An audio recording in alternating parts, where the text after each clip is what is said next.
guys. Hi guys, how are we doing? My name is Crystal and welcome to my YouTube channel. Welcome old subscribers, welcome new. I am now in my flat waiting for a Tesco's delivery here in Rochester Medway. So I'm in my flat.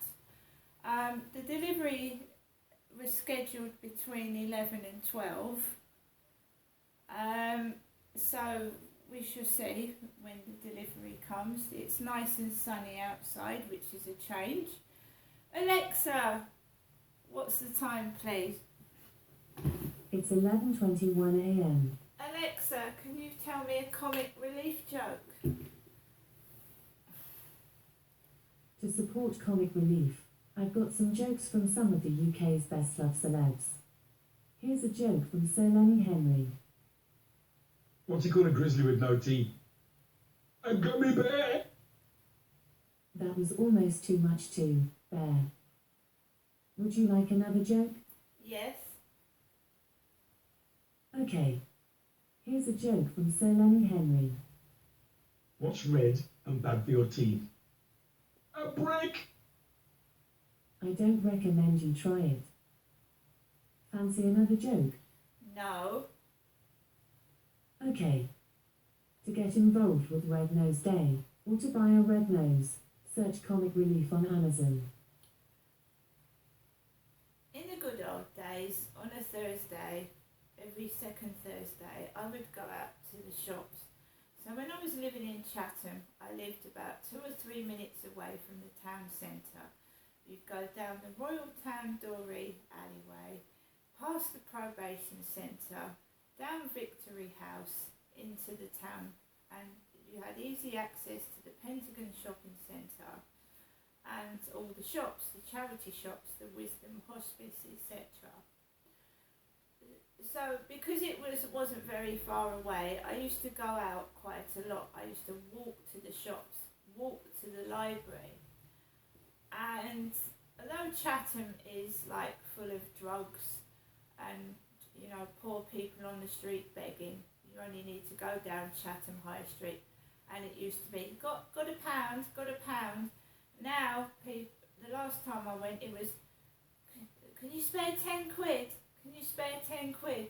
So times have changed, and I moved from Chatham to Rochester, hoping for a brand new start, hoping to make friends, hoping to things to be different. And in a way, it is better. I mean, I've got a nice riverside with boats, and I walk Max. I didn't have a dog at Lansdowne Court. So I can go out for walks. I can get fresh air. But Chatham is now half an hour away. My mum is an hour away on foot. I used to walk up to Durrell Gardens from Lansdowne Court. It's an hour away now, and I've got older, and older with age comes, problems. I've been on this planet 54 years. My legs have been walking, say I walked at the age of 1. I've been walking on these feet for 53 years. And as a car wears out, it goes rusty, a human being's body wears out. This is why we don't live. We're mortal. We don't live forever. We die. So I've realised that I can't do the things I wanted to do, what I did when I was 20, even 30 and 40. I watched my dad get older, and my dad deteriorates, and we all do that. We watch our parents get older. Because some of us live and see our parents every day, we don't notice their poor, weary legs. We don't notice their wrinkles and the age creeping up. And as you get past 40 and 50, you start aging rapidly.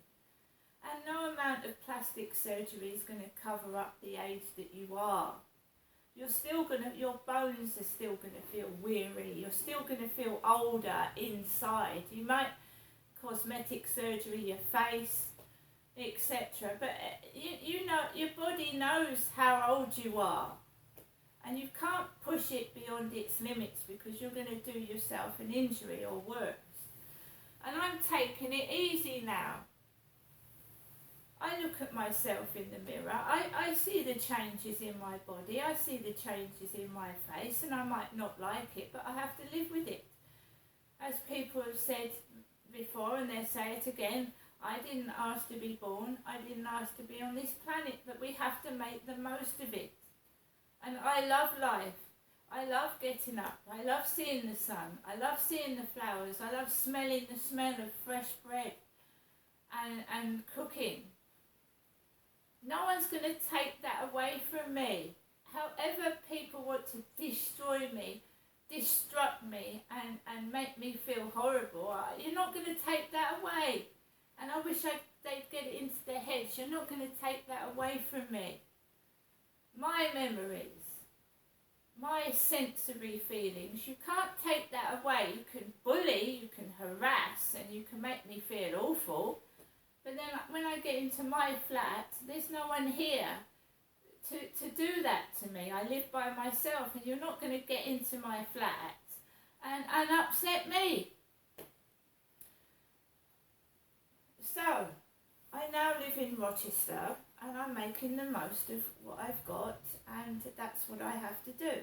Whereas some people need luxury items, they need everything, they want everything, I'm happy. As a child, I didn't have anything. I had the bare minimum, and I was happy reading a book and writing my poems on a piece of paper. I didn't have the latest gadgets. We were poor. We had our electricity cut off. I remember sitting on the floor with a Calagas stove, you know, keeping warm on by a Calagas stove. So people get greedy, and I don't need things. I'm happy with a magazine, a newspaper, a pen and a paper. And my phone isn't the latest iPhone, it's an old crappy one, it's a refurbished cheap one, and so is my other phone. They're not the latest phones. When people say, oh, to me, you've got two phones, they're old. I got them cheap, they're refurbished, like 20, 30 quid. I haven't got a latest iPhone, I don't keep up to date with the latest iPhone, I'm happy with an old second-hand phone. You people get me wrong. You honestly get me wrong. I'm not about possessions. I'm not about having money. I'm about trying to help myself and people recover from being abused. And one of those things is to realise it's not your fault, it's the perpetrator's fault. And you're not dirty and disgusting because the person who did that to you is dirty and disgusting, and they should apologise. And my dad never apologised to me, never, because they let him get away with it.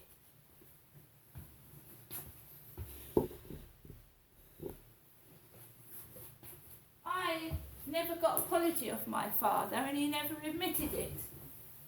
Up to the day he died, he never apologised and he didn't care. And the police, because they covered up what my father did to me, he got away with it.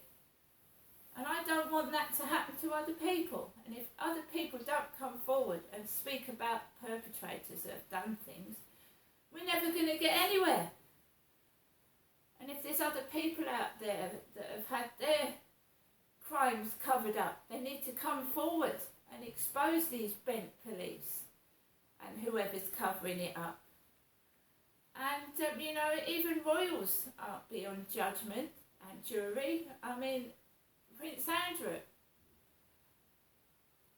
Royals should be punished as much as the common person if they've done something wrong. They shouldn't be allowed to get away with it. Doesn't matter if they're a king or a queen or a prince. If they've done something wrong that's against the law, they should be punished just like everybody else. And we all know that, you know, if someone, you know, they cover it up. But the victim victim has their shame that they live with for the rest of their lives, while the perpetrator is allowed to live, in some cases, a luxury life while their victim is savagely poor. Because why are there cover-ups? Because they're ashamed. They don't want it to come out. They've been paid off. I don't know. But if we don't speak, we don't discuss, and we're told to shut up, perpetrators will live in luxury while victims will suffer in pain. And, every day I get taken the mickey out of. I get told to shut up. And I won't.